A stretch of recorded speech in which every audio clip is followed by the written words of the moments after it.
Chapter 8, obsessed with sales. Look, sales is not a department. Sales is not a career. It's not somebody else's job to do. Sales is the God. It's the God, little g, God of any business. And again, no disrespect intended. That's why, by the way, I said little g. I'm talking about little God. But sales, revenue, new income is the God, is the holy grail of your business. If you don't grow your revenue, you ain't got no business being in a business. That's why these MP3s are so good, because I get to rip them the way I choose to. Sales affects everything. Look, every person, every company, every industry, and entire economies are based on one thing: new revenue, sales. Companies die because they're unable to sell products in quantities great enough and at prices high enough in order to stay in business. Look, sales is not just important to your organization. It is the lifeblood. It is the vein of existence of your business. If a company does not continue to grow new revenue, sales, it will only shrink. You can't stay flat. It's one of the two. You're either growing or you're going. A business does not depend on manufacturing. It doesn't depend on research. It doesn't depend on good products or good ideas. Businesses depend on sales. Okay? You could have a great product, great delivery, great reputation. If you don't sell it, they're going to quit talking about you. Whether you're a manager running your company or just getting started, you need to understand that the most important line on the financial statement of any company is the top line, the revenue line. People spend time writing business plans and never figure out how to sell their product or their idea. Yes, you need a mission statement and you need a product development. You maybe need a business plan, but let me tell you, you'd better figure out how to get your product into the hands of customers that it can exchange money with you for products that you have to share with them. How are you going to generate new revenue if you don't know this? Okay. No new revenue. You could take on as many leases on as much equipment. This is for chiropractor and dentists and doctors and all of you specialists.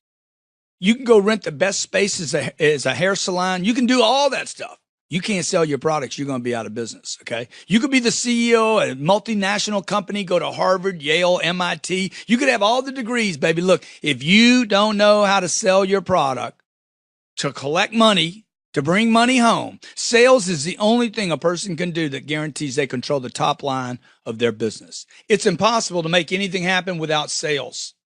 Look, if you say, I don't like sales, or you say, hey, I'm not a sales type, then you're going to decide not to participate.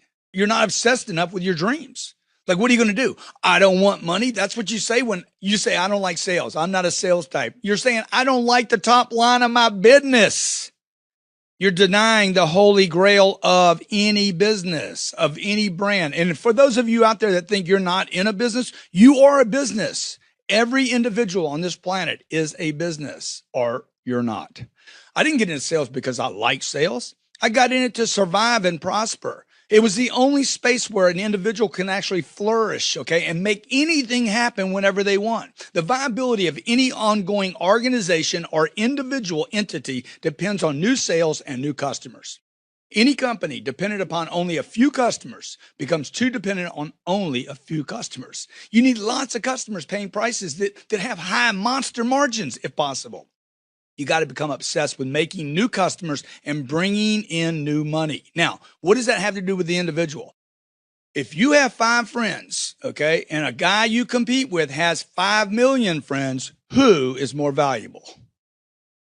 So this idea of sales, of connecting, of hooking up, of networking, your network equals your net worth.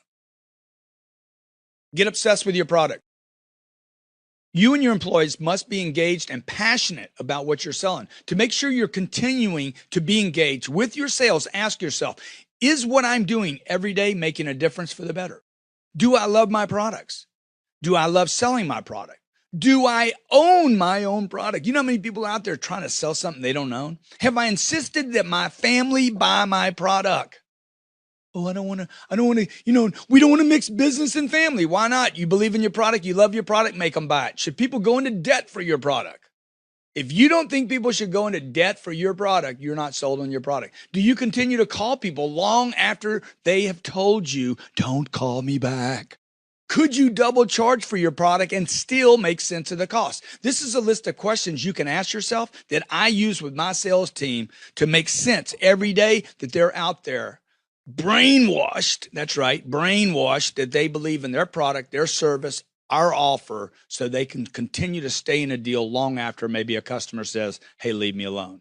Look, if you answer yes to every single question, you are pit tested and ready to race around the track. If you can't say yes to each of these questions, by the way, maybe, hesitations, those are no's, you're not completely sold on your product.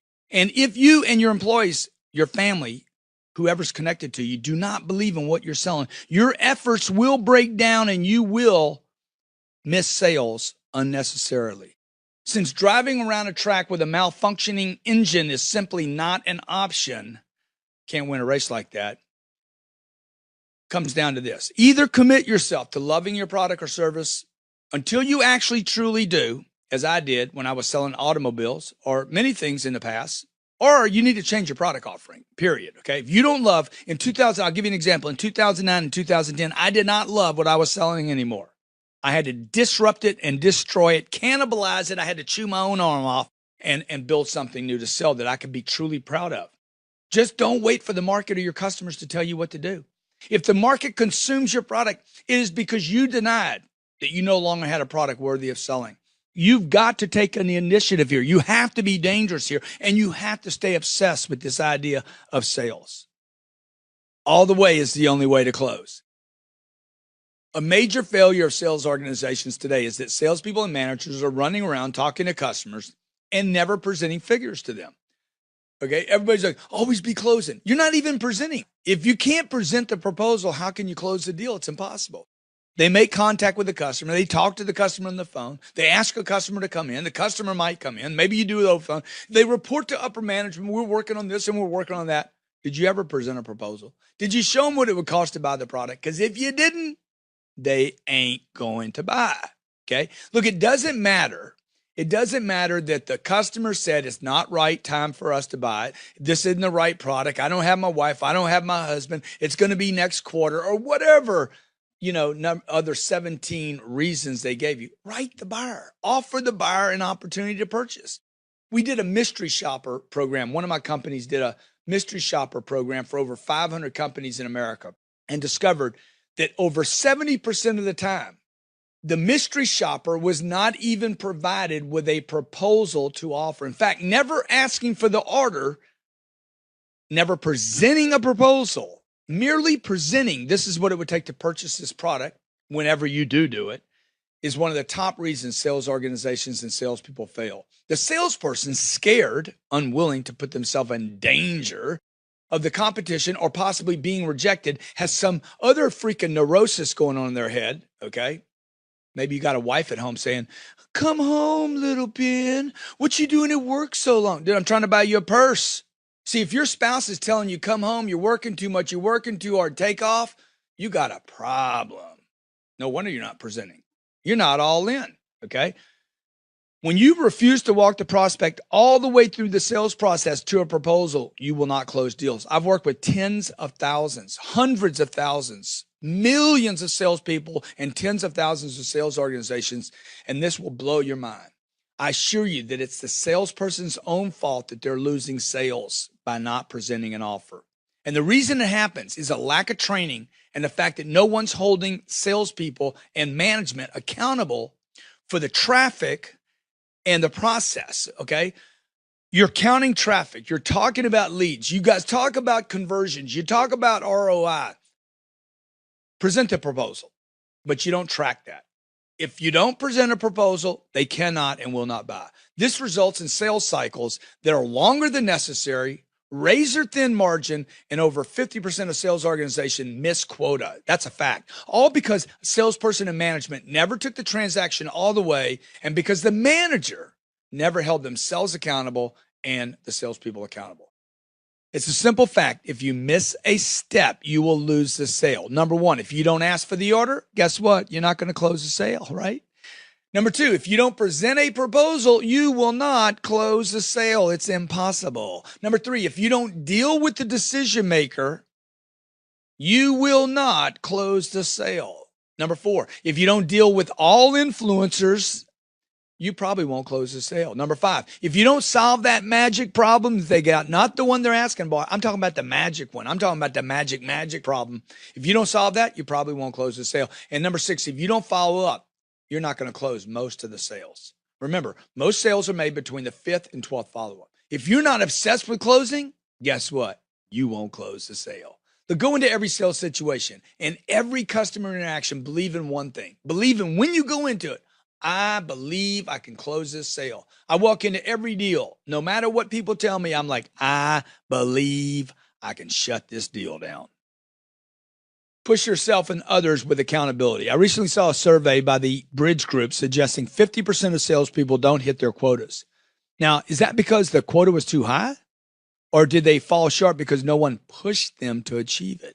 See, I believe people set their targets too low most of the time and then don't push their staff hard enough or themselves hard enough to actually achieve it. First off, you should never, ever, when you're talking about targets and accountability, you should never, ever lower your target. If you set a target that was too high, good, don't lower it. You already did something stupid. Don't do another something stupid thing and lower it. What you need to do is you need to push yourself, push your efforts and activity to reach the target. Don't lower the target. Increase your actions. I don't lower my dreams. If you had a dream when you were a kid, I'm going to be an astronaut, then don't lower the target. No reason to. Increase the activity. Increase the pressure you put on yourself. Demand sales quotas of yourself and your people by holding yourself and your people accountable for them. If one of your salespeople fails to close a deal, ask him or her, did you present an offer? Did you present terms and figures? Did you back off from the close? Why did you fail to close? Okay. And don't accept any excuse they give you. You didn't close the deal. You are responsible. Hold yourself to a high level of accountability and you're going to see yourself close more deals. You can also hold salespeople accountable by going right to the source, the person he or she failed to close. Pick up the phone and call them. You're a manager. Save a deal. Don't just hold me accountable. Save the deal. Let's get this deal back. Pick up the phone, call a customer who didn't buy and ask, hey, let me ask you a question. Why didn't you buy from my guy or gal today? What happened? Okay. Did he ask you to buy? Ask him, put him on the spot. Hey, Robert, did John ask you to purchase the product? No, come to think about it. No, he didn't. I told him we weren't going to be buying for a while, so he didn't ever ask me. See, there you go. Did he present the product to you? Well, kind of. Really, we just looked around. Okay. Or maybe they tell you they did present the product. Yeah, he presented. Good. Did he present a proposal to you? Did he tell you the cost? Did he tell you the payment? Did he tell you the down payment? Did he tell you the term? Because if you didn't do those things, guess what? Management, your people can't close a deal. I do this all the time. I push and hold my people accountable. I would rather somebody literally quit on me because I pushed them too hard than quit on me because they didn't produce. This will create a culture of obsession where accountability is normal. People expect themselves to be held accountable by others. And you will also start to see an environment where exceeding quotas becomes the expected thing, not the surprising thing. You might wonder. Oh, by the way, my wife said to me the other day, she's like, why don't we take 3 or 4 of the salespeople on this trip? I'm like, baby, I'm not taking 3 or 4 salespeople. I take freaking superstars on the trip. Okay. I'm not going to reward 3 or 4 people with a trip. What? We're going to spend time, pat them on the backs, huddle together, spoon? No. I need some high performance, okay? Now, you might be wondering, isn't pushing micromanaging? Yeah, maybe it is. Okay, I am micromanaging, okay? I got the patient laid out on the table and they're having a heart attack. I'm the patient. I want them micromanaging me right now. I want to get my heart working again. I want to get my business into a monster explosion. Is this micromanaging? Maybe. But think about it like this, okay? When you're in a hospital and that doctor's monitoring your body and you're the one on that gurney, okay? They're looking for little minor changes so they can administer the right medicine or the right treatment. Do you mind being micromanaged at that point? I don't. I want to get fixed. I want to get healed and I want to get out so I can produce again. And that's what your people want. Your people will never beg to be micromanaged. Your people will not be asked to manage. If you leave it up to them, they're like, no, man, I'm all good. Let me go. Even the top performers, let me do my deal by myself, man. I'm all good. Nobody performs better by themselves than they will with somebody saying, hey, let's roll. I'll micromanage someone until I don't have to. If a manager says, I don't want to have to babysit my team, I know that this person will come up with every excuse in the book to explain why that team came up short on their quotas. Okay. So every manager says, I don't want to babysit them. You already got babies and you're the leader of the babies. Okay. Next thing you know, your business will be laid out on an emergency room table with a weak pulse. Look, if you don't hold your people accountable, management and your people, I assure you that someone who doesn't have your best interest at heart will corrode the efforts of your group. Make sure your team's working toward their targets, your targets, and don't let them off the hook, not once. Reward those who achieve and penalize, brutally penalize those who do not. You can't have rewards without penalties. Hold managers and executives, including yourself, to higher levels of production. If you're at the top of your organization and you can't be your own boss, if you need someone to hold you accountable, then join a mastermind group, get a personal coach, get a mentor, get somebody to whack you in the head when you start getting lazy. Otherwise, the marketplace will whack you in the head. Don't ease off on your sales effort, even for a minute. When things are going great, don't ease off. When things are not going well, don't ease off. I would consider it personally.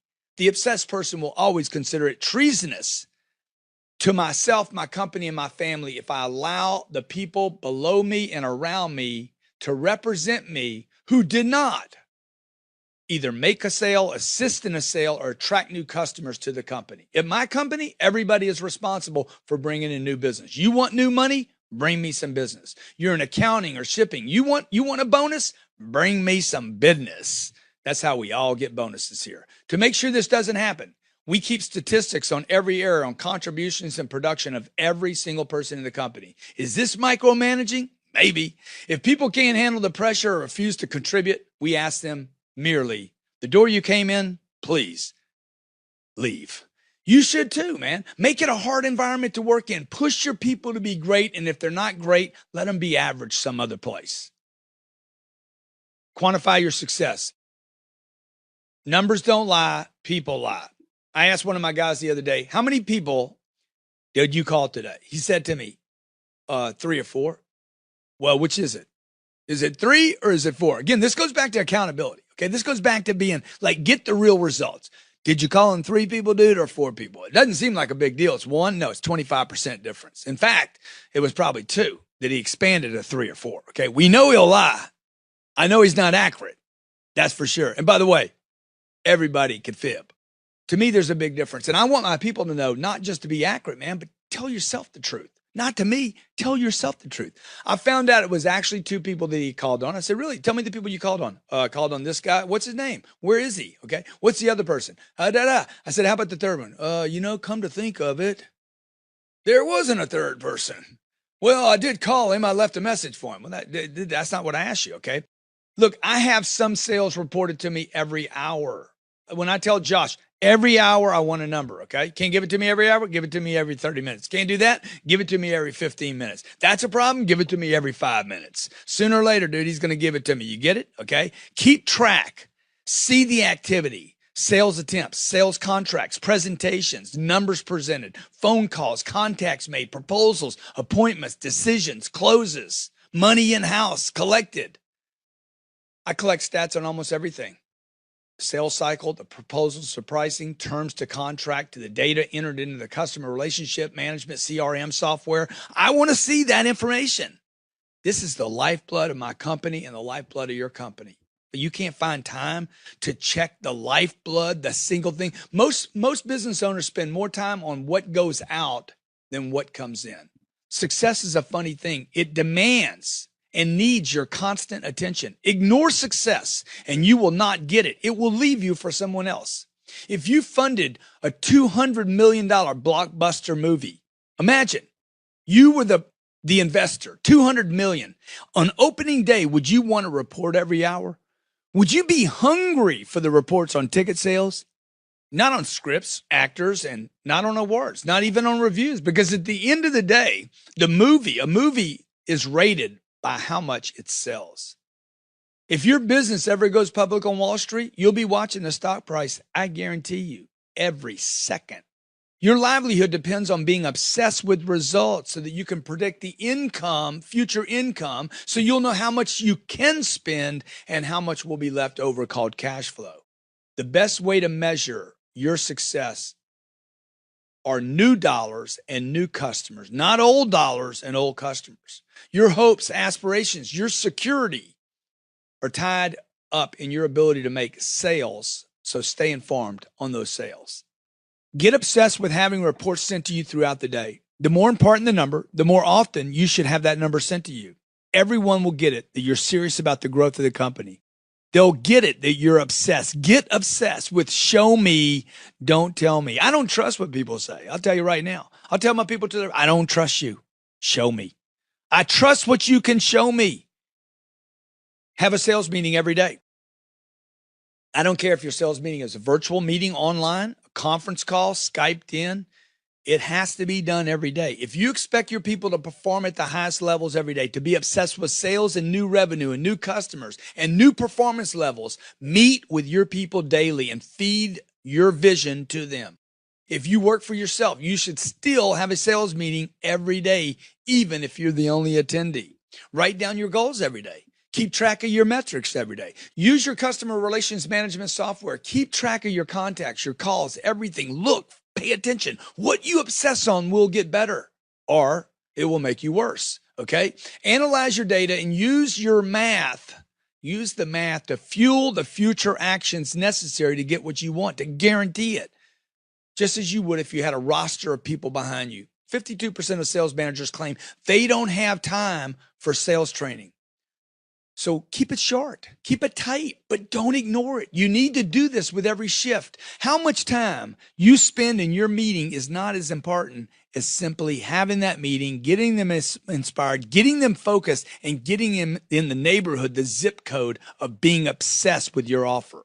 Look, your goal in the meeting is to get your team focused, get them motivated in the morning, off to a good start. Before they start making calls, go over the basic presentation every day. Takes that long. Have your team perform the pitch, not just tell you what it is. Perform it. Hey, Bob, my name's Mike. Okay, Grant Cardone wanted me to personally call you and show you something he created that will increase your sales by 20% in under 30 days.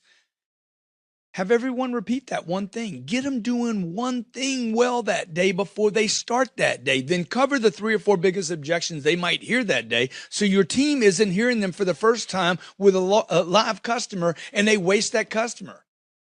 Handle them early. Go over the same thing each day until your team, they have that thing perfected. My goal in the morning is to get my sales team doing one amazing thing each day, not 100 half-assed things. I'd rather get them in the groove of one great thing, because this will build certainty.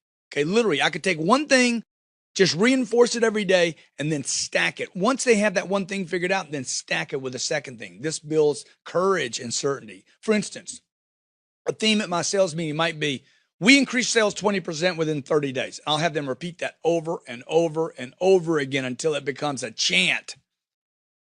Sounds like a brainwashing to me, Grant. Good. I'd rather control the brainwashing right here at point rather than having CNN, CNBC, Fox News, and the rest of the idiots on planet Earth brainwashing them with everything life is to be loved and enjoyed and everything's fine and get home early and be broke. Look, our big claim is this. We increase sales 20% in under 30 days. If I do half of that, it's a game changer. My job as the owner, my job as the leader is to ensure that the claims my salespeople make come true for the customer, and then share that with my team to grow their confidence. You understand? When I get results, I want to share that every day. I want my people obsessed, immersed in what we're doing. Every day we share success stories. Every day I'm sharing with them how people are winning, individuals and companies, how we're making a difference. So my people feel good about the product and service that we sell. You should do the same. Other companies run sales meetings in different ways. They use video, they use audio, they bring in guest speakers, music, reports. Look, regardless of how you run it. The best sales organizations on this planet meet daily. They make the time. They make the time to make sure their people want to sell the product. Personally, I lead by example. So when I'm in the office, I run the meeting. If you leave your people to their own devices, they'll be corrupted by their own doubts. Get your team energized daily and get them on the same page before each shift. Sell by example. I will often walk into my sales office and ask to see a list of people who have not bought or will not buy, who can't buy, who we've given up on. Inevitably, the salespeople have a list going. I'll then pick up the phone and start calling these people. Hey, give me a list of everybody you believe will never, ever buy our product. Everybody gets to write, and I come up with 3 names per person, and then I have a list of people to call. I'll pick up the phone and start calling these people. Regardless of what happens, when I make this phone call, they buy, they don't buy, a miracle takes place or doesn't, I'm showing my people how convinced I am of our product and our company. You don't need to be a salesperson to do this. You guys in upper management, gals in upper management, okay? You don't make sales calls. You've been removed from the sales floor. This is not your deal. You're an engineer. Make the freaking call. Become obsessed with getting the word out. One customer at a time if necessary. Too many executives want to go to the big conventions and do the big speech from the stage. What about calling one customer right now, right here, and show your people that you're willing to do exactly what you're asking them to do? You need to show your team that you can take on the impossible, what seems like an impossible task, which is sometimes just to pick up one phone and call one person. Confront the things that normal people quit on, and you will be an example of a great leader for them. The thing is, look, when you do this, you can't teach this with a lecture. We've all had enough lectures. You have to demonstrate it, show it. The thing that my people admire about me the most, they know I do what I tell them to do. With your team watching, call everyone who has refused to buy from your company. I'm calling to find out why you hadn't bought our product. That's all I want to know. I don't have time right now. Good. Before you hang up, why haven't you bought our product? Okay. I've been put in charge of following up with you until you change your mind. I got to know, why haven't you bought our product? We refuse to quit on earning your business. That's why I'm calling you. Well, Grant, we're just not good. I just want to let you know, we're going to keep calling you. We're going to keep talking to you. One day, someday, somehow, some way, we're going to do some business together. Boom, call is over. You don't have 30 seconds. I just did it. When you're willing as an executive to demonstrate, or a manager, or a leader, or whatever you call yourself, when you're willing to demonstrate how to properly use pressure and close deals, keep deals open, you're going to demonstrate to your sales team what is necessary to keep your doors open.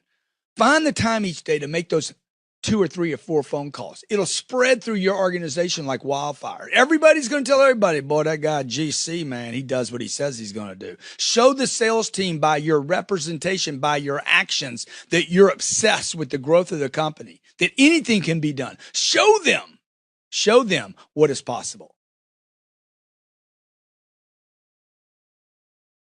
Chapter 9, overpromise and overdeliver. Look, I'm sure you've heard the old saying 1,000,000 times, under promise and over deliver. While in theory, it sounds great to say to a customer, I don't want to overpromise and then under deliver. I want to over deliver on what we promise you. In practice, that never inspires me as a consumer. I understand the concept, but I don't believe it's in my best interest to under promise, under pitch, or under anything. I am never moderate or conservative when it comes to selling, marketing, or branding. Don't start out a relationship with a customer based on a lie. That's right. When you say, I'm going to underpromise and overdeliver, you are starting that relationship with a lie. Underpromising is a form of deception. You're not even going to get the business by doing that today. And it causes the quality you're offering and your service to suffer. Now, I know it's very popular to underpromise and overdeliver, but I want you to think about overpromise and then overdeliver. If you have a great product and a great offering, just ask yourself, do you have a great product? Do you have a great offering? And your company is going to take care of that customer who will use your product, your service, or your idea, then you are obligated to tell people how great your offering is, to literally overpromise, to make sure they get it, that this is something they need to pay attention to take care of your customers so that their experience exceeds the promises you made. Repeat all that so they recommend you to others. When I started my first business, I was working hard, but I had not figured out how to get people's attention. I was missing something. I knew I was missing something. I finally figured out what it was. It wasn't the price. It wasn't the offer. It wasn't the product. It was not the service that was the problem. The problem was I wasn't making claims big enough. Once I realized that, everything became possible. I used to say to prospects, I can help your people make more sales. And my results were horrible, even though it was true that I could help their people make more sales. Then one day on a whim, I told a prospect, I guarantee you, I couldn't get his attention. So I said, I guarantee you, I will get you one extra sale for every 2 people by noon today. It was 9 o'clock in the morning. I had 3 hours. In 3 hours, I will get you one sale for every 2 people by talking to them for 30 minutes. He said, well, let's go, hot shot. Let's see what you got. Okay. Now, we didn't hit the threshold. I didn't get 1 for 2. The company did have its single best day in months. See, I realized at that point that if I didn't believe in me, why would anyone else believe in me? If I wasn't willing to overpitch, quote, overpitch, because it's not an overpitch if you actually succeed the commitment you made to the customer. See, at the next place I walked into, I introduced myself to the guy running the place. And I said, look, how many salespeople do you have? He said, I got 12. I said, great. Let me talk to the 12 that you have. Put them in a room with me for 28 minutes, 30 minutes max. It's 9 a.m., 9:30, I think, 10 o'clock in the morning, whatever. I guarantee you 1 sale for every 2 people, and it costs you nothing. Now, this was a big deal to him. It was a game changer for that week. He was trying to increase his sales that week. He probably hadn't gotten 6 sales in the last 3 days. I promised to do that in 3 hours. I overcommitted. I overpromised. And therefore, we as a group then over-delivered. He gave me the 30 minutes. I sold the entire company my product. They got 5 deals by noon, 2 more than I had promised, okay, and more than he'd gotten in the previous 3 days. What's my point? Overpromise and then over-deliver. See, all of a sudden, I was getting people's attention. I was over-promising, okay, if you will, making monster claims. I wasn't lying. I believe in my product. I believe in my service. I believe in my company. I believed I could do what I was promising. When I told someone what I could do in a short period of time, it forced me and them and the team to operate at higher levels. And because I'm an ethical person, because I expect you're an ethical person, when I overpromise, I am obligated, and you will be obligated to rise to the occasion and overdeliver. Only a criminal would deliver on what they promise. Only a criminal, listen to me, only a criminal would only deliver at below what they promise or what they promise. If a product merely does what it promised to do, you did not exchange value in excess of the money you were given. In the most valuable part of the equation, my offering got better and my delivery got better. The rest of this chapter will now break down how this works and how you can make the most of overpromise and over-deliver. Make giant claims. Look at what works in the world of the giants, and you'll see giant claims. Here are some big ones. Driving down the road, you'll see a billboard with a 40-foot Coca-Cola can and 50-foot straw, massive ice cubes, fizzy bubbles, so big you can't help but get thirsty. The claim, happiness in every can. Wow. How about, oh, by the way, would you ever get delivered that product? Of course not. How about the hamburger ads? The perfect sesame seed buns, double sirloin patties, perfectly grilled, shiny tomatoes, onions, pickles, and lettuce. Then they add the bacon, which could make a vegetarian want to be a meat eater. Or what about the wrapping? The entire side of a 24-story building to announce the release of an upcoming blockbuster summer movie. Now compare that with how you market your products and speak to your clients. Look, making giant claims that can be substantiated is not unethical. Having a great product and then not properly pitching that is unethical to you, your company, and your customer. Never getting and maintaining someone's attention is treasonous, especially if you have a great offering. Look, I have a great company. I'm certain that you have a great company. I have superior products. I'll bet you believe the same thing. I have an unbelievable ROI return for my clients and exceptional people to support them. So we overpromise. And then what do? We overdeliver. We overdeliver on the overpromise. In startups or in the restructuring phases, you need to have an embellished image of yourself, a bigger image of yourself than you actually hold right now. You need to have an embellished, bigger image. Remember Ali? I am the greatest. Okay. Steve Jobs, I'm going to change the world. Okay. Your people, your environment, your offer, and your value proposition, you must err on the embellishment of those things because trust me, Right now, you have a diluted sense of yourself. It is smaller than what you are capable. Now, maybe the world doesn't know you yet. Maybe you don't actually know the future you yet, right? Maybe your idea is brand new in the marketplace. Take the time to really look at what your offer is. What are you going to do? How can you change the world? Make a list of every single benefit your customer will get and experience. Take each product and make a full list of every single thing, all the miracles, everything you take for granted. Make a list of them and what it will do for the customer. If you're not the greatest out there, you need to become the greatest. If your name is mentioned to competitors, you want to make sure the blood drains from their face when your name is mentioned. See, here are some claims that I genuinely make, and you need to be able to make them too. One, I don't have competition. I have people that you confuse with my competition. I have imitators who don't have the bandwidth, the guts, the resources, the energy, the persistence, or the leadership to deliver at the levels I do. I got people, competitors that you confuse with me as competitors. They don't have the stamina I have, okay? I will be there long after they're gone. To do business with anyone other than me is a mistake of massive proportions on your part. Number two, I offer the lowest cost and the highest ROI of every company in my space. You can shop me, you can evaluate it, you compare, and you will not find the same thing anywhere. The value I offer is so high that when a customer tells me I'm double the price, I know I am still 8 times cheaper. Get what I just said.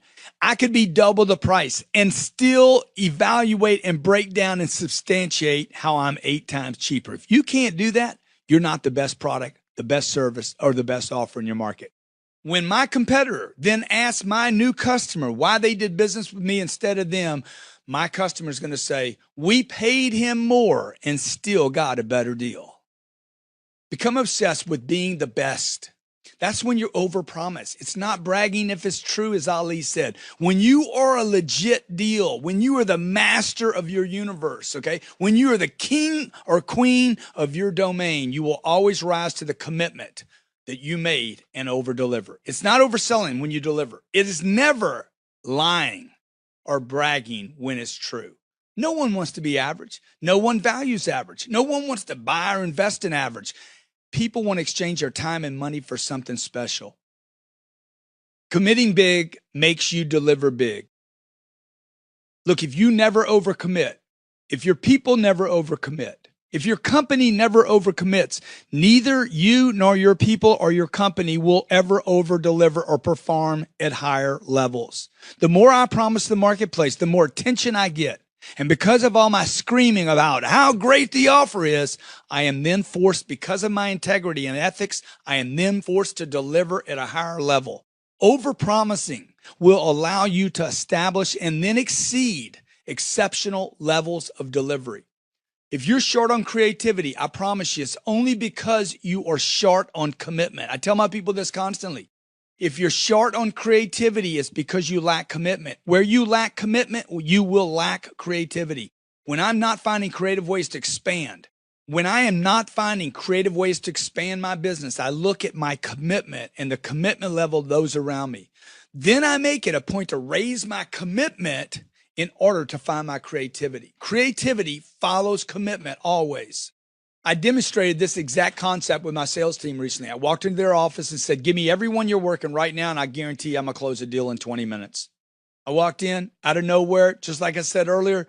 Hey, give me everybody you're working right now. I guarantee you guys I'll close a deal in 20 minutes. What am I doing? Over-promising, over-delivering, okay? The over-promise, the big claim, forces me to perform at a different level. Everyone got excited. They start throwing numbers at me. On the first call, an assistant referred me directly to the decision maker. I got the voicemail, progress, but no close. On the second call, I was able to get the customer on the phone. I asked him, why haven't you done business with my company? And he said, we were planning on doing something in the next quarter. I made a big claim telling him that's a shame because I'm 100% confident we could change your entire year in this quarter if you were not to wait. And look, if you're going to do this sooner or later, why not get started sooner and get the sales? Send me the contract, he says. Get it back to me today. 2 phone calls in less than 5 minutes, and I get a deal. My staff is shocked and inspired. I hung up the phone 30 minutes later. We received the contract. I made a call. I made a big claim. We closed the deal. Did I just get lucky? Maybe.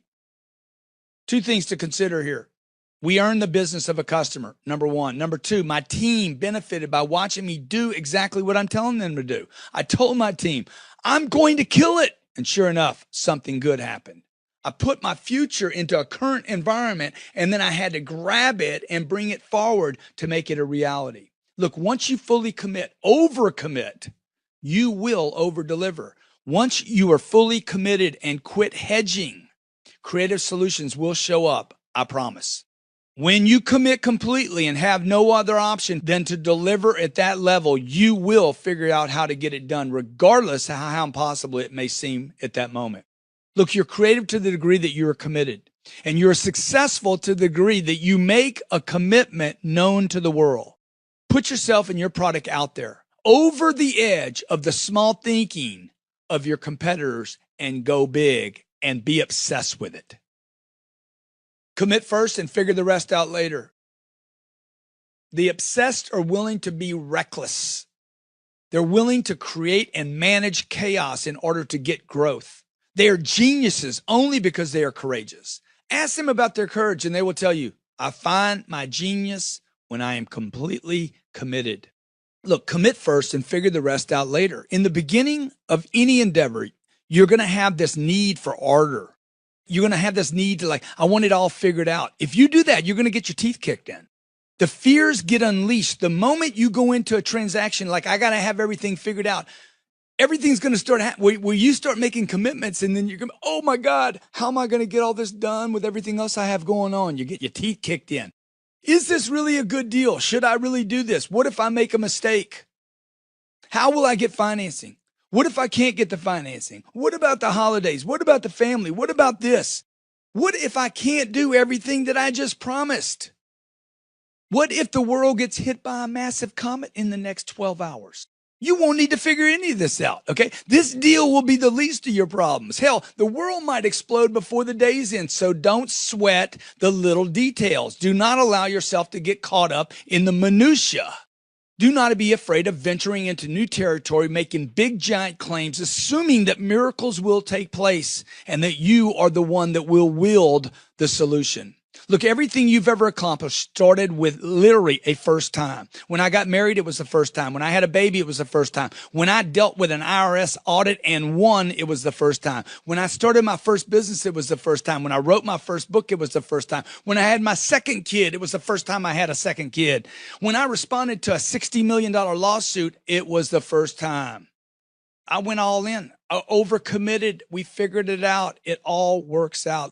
If you don't figure things out along the way, it is not because you didn't figure out things along the way. It's because you never committed fully in the beginning. A few years ago, my company was invested in a piece of technology. I didn't understand the space. We needed to do live webcasts from our studio. People in my office been, do a webcast. Finally, I did it. We set an air date. We started talking about the program. 72 hours, we went live, okay? I had never delivered one of these live webinars. Might not seem like a big deal to you, but it was a new thing for me. 10,000 people logged on for this live webinar from all over the world and crashed our servers. My staff thought I was going to be furious. Instead, I was gleeful. We had so much traffic hit the site crashed. That's awesome.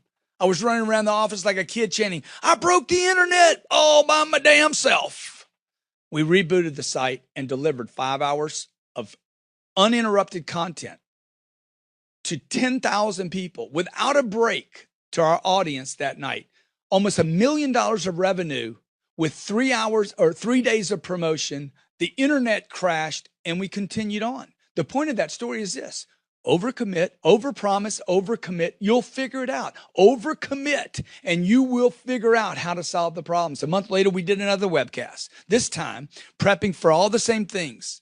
More than 10,000 people showed up. Our servers held. Still, we had new problems. We made new mistakes. And at the end of another 5-hour event, we again took note of the things that we could change and improve on. Even though we were imperfect, in both cases, we actually overpromised and overdelivered. Despite a crash of the internet, our customers were still happy with our delivery. We promised a 2-hour event on the first one and delivered 5. We promised 3 hours on the second one and delivered 5. 5 hours, okay? I promised a 30-page ebook and I delivered 80 pages. I promised the best ebook they would ever get in their life and delivered by 3 times that. Look, you can always figure out how to over-deliver even when you have overpromised. Often I will sell a product before it's even finished to raise money. I don't have to wait for income. My company does not have to wait for income until my team is ready or a product is completed. This isn't crazy. Look, software is sold every day before it's fixed perfect. You got a phone right now that gets an updated bugs out of it constantly. One of the most successful products ever sold is the iPhone. Always comes out before a later version is perfected. You need to think and operate today based on a goal of selling your product and generating income now, not waiting forever for every piece of your product to be perfect. Those who commit to an investment are crazy enough to see a future that others cannot yet see. So when you invest in your product, your company, your family, you're seeing a future. That's crazy. Okay. Again, Muhammad Ali said, "I am the greatest." And he said that before anyone knew he was. And by the way, he said the second part too. Whether you can win the fight or not, it will not hurt you to sell out every seat in the arena and do your best to terrify the opponent and promise your audience that it will be the best fight they will ever see in their lifetime. Deliver confidence. I say deliver confidence, not deliver with confidence. Deliver confidence to your clients. My business exploded when I started making big claims that forced me to show up big, not conservatively. By doing that over and over again, continually pushing into new levels, I had gained total confidence and started to convey that confidence to my clients. Here's some statements I now use to express confidence and convey confidence to my clients and to the marketplace. I can handle it. I can fix it. I can get it done. I guarantee it. We have the solution. I will figure it out. Leave it with me. Robert Kraft bought the New England Patriots for $172 million in 1995 with profits from his paper manufacturing conglomerate. He makes the team start every season with a total commitment to dominate the season and win a Super Bowl ring. No one on the team is shy about declaring their goal or promising an incredible viewing experience watching them battle to get there. Whether you like the Patriots or not, whether you like Brady or not, whether you like Kraft or not, look at their position, look at the stance they take, look at their commitment. Is the team delivering a great service to their customers? I believe they are. Should they start the season out by under-promising? Absolutely not. Can you imagine? If they started the season under-promising in hopes that they could over-deliver, they would never sell $500 tickets or $500,000 corporate box seats. Why would the PR team say to the public, "Well, we don't expect much out of the upcoming season, but please buy your tickets"? We hope to be competitive this year. We're going to give our fans a decent season.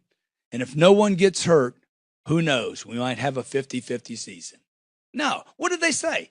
We've invested in the best talent in the world, okay? Nobody is going to have a better season than us. This is going to be another Super Bowl win. Come see us. Come buy your tickets. Secure your position. Today, the New England Patriots are worth $3.2 billion. He started at $170 million. Kraft has been known for going all in, committed to doing whatever, you understand, it takes to win. It pays off for him financially, and you should go in with the same confidence. Deflating your pitch, pun intended, is costing you money, fame, and a future. Keep revising your pitch. Your pitch can always be improved on, shorter, and made to hit just a little harder to get more attention and be more effective. Do not underestimate what I'm telling you here. As the executive of your own life, you need to learn who you are, what your value add proposition is, and how to pitch yourself, and keep improving that, keep tweaking it. If you don't have the clarity on who you are and what your value add proposition is, then no one else will. The saying, "Don't toot your own horn," is your mama talking to you, okay? Toot it. Why have a horn if you're not going to blow it? Most people have not given themselves permission to blow their own horn. Therefore, they never take the time to work out their own pitch. The reality is, if you can't pitch what you do, who you are, what you offer, no one will ever get obsessed with what you do and who you are, much less what you have to offer. If you have an established product, spend time listening to, even recording what your people are saying to your potential clients, what you're saying about your product, the offer, and the company. How do you sound? What does it sound like? I assure you, I promise you, I guarantee you, okay, you are under pitching, underselling, under promising, under marketing, and not being honest with your customer or yourself. Hell, you're probably underselling yourself too. The only one that benefits from that is your competition. You're actually selling people on going to your competition because you underpitch who you are. Create a pitch, a presentation that makes your value scream. Don't just talk about it mildly. Get excited. Become obsessed with it. Make people think you're a lunatic. Look, I'm trying to become more outrageous to break your conservative tendencies that were ingrained and socialized into you, so you have obsessed as a part of you. Think about what you would say if you were given 30 seconds of a Super Bowl commercial ad. Imagine if you were paying $2 million to say something in 20 seconds. What would you say? I'm all right. I'm good. I'm the best. No, you have to scream it. Start by making a list of what makes you or your product, your offering great. Tell the world, why are you amazing? Do you know why? Well, if you don't know why, guess what? Nobody else is either. And if they don't know why you're amazing, they're not going to pay you amazingly.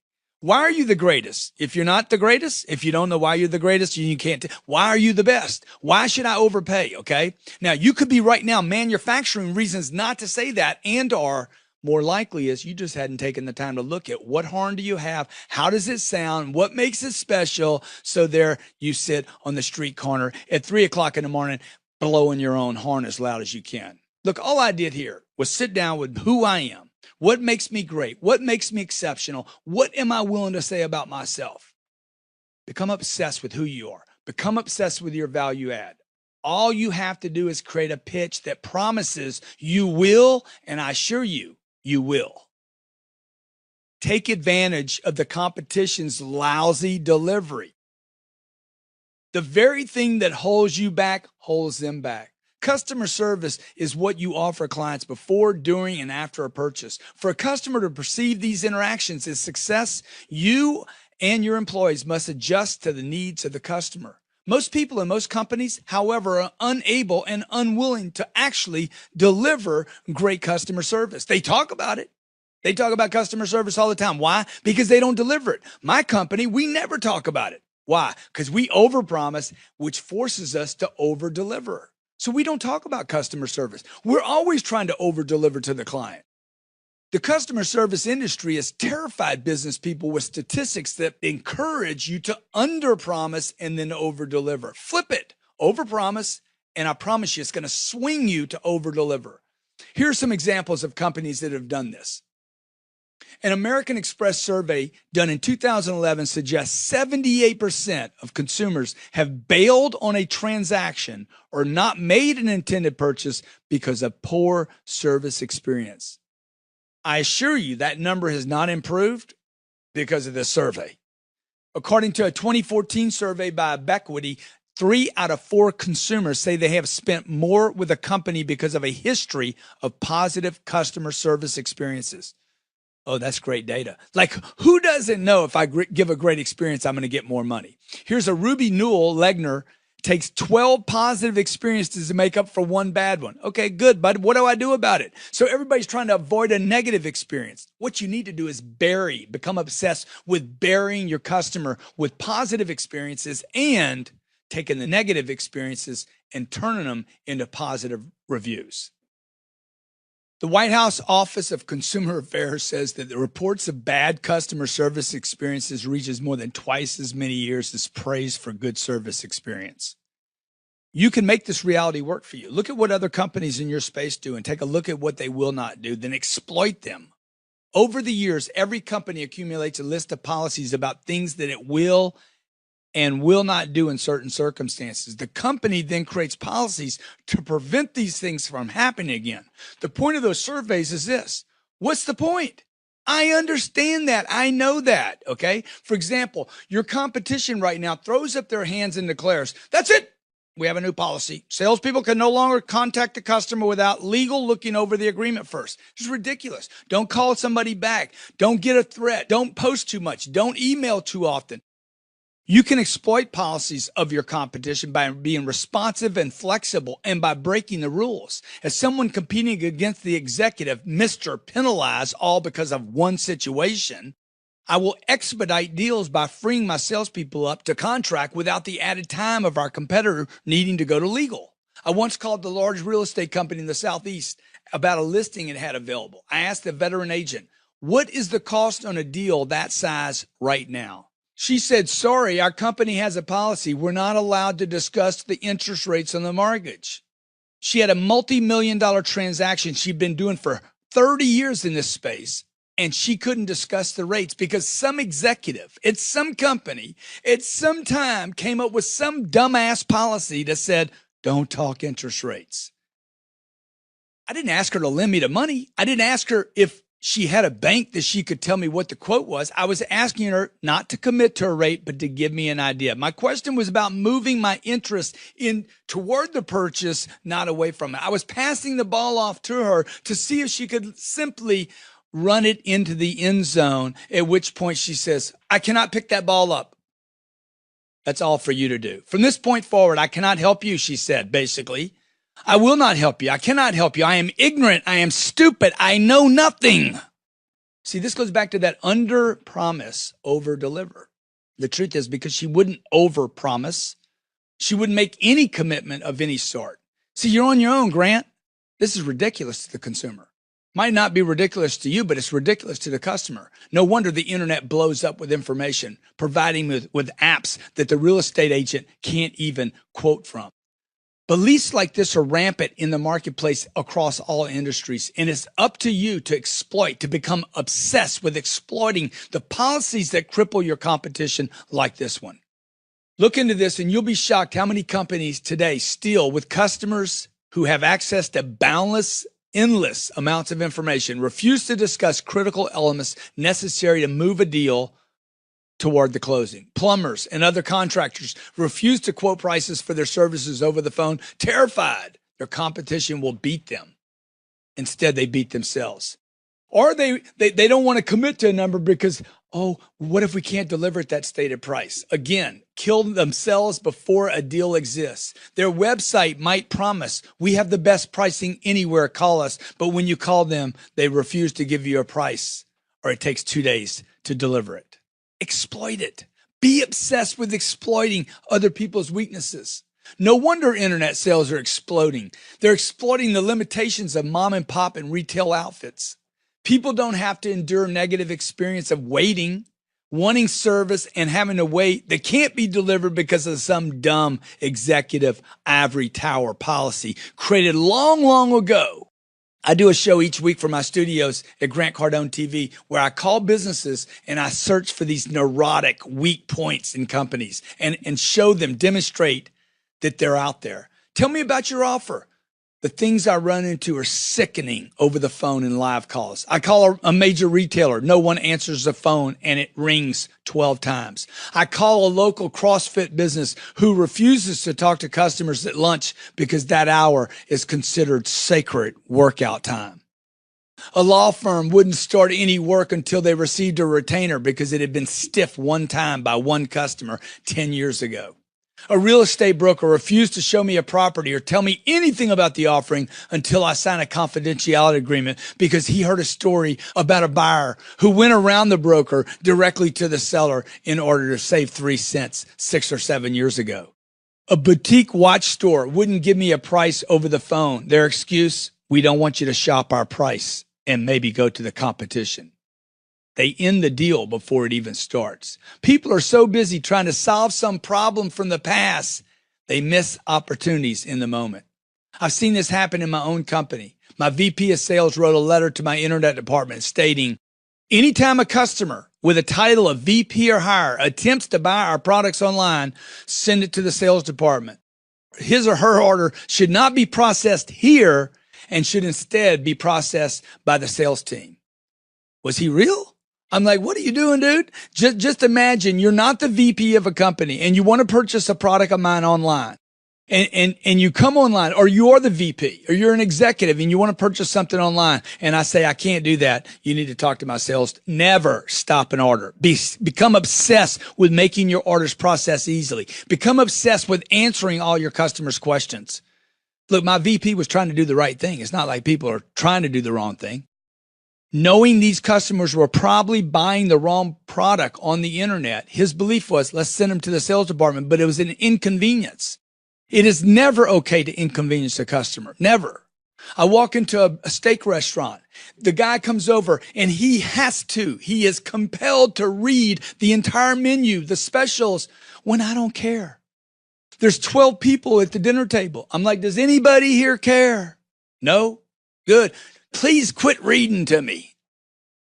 Okay? So look at the policies you have in place that were probably put in place for some good reason long ago.